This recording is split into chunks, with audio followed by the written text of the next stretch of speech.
I remember I was in early recovery and I was a recovery coach. I was the guy, I had the sneakers, I had the clothes.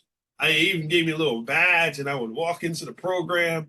And one guy, he wasn't doing so well. He walked up to me and he says, "Yo, D man, you think you all that?" And I said, "What?" He said, "You think you all that?" And I said, "You're right." He says, "What?"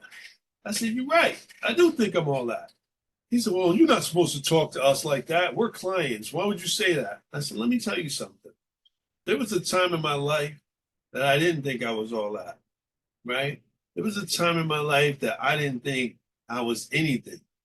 So today, yeah, yep, I think I'm all that and a bag of chips. I dance to the beat of my own drum 100%. You cannot tell me I'm not all that. I do think I'm all that 100%.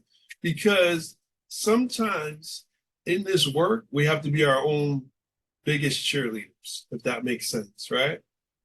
Because everybody's not going to clap. I'm sorry to tell you, Facebook says I have over 2,000 friends. I don't think they're all my friends. But they do say that you have all these friends, you get all these birthday wishes. I don't think they all like me like that. I think they just like to watch what I'm doing.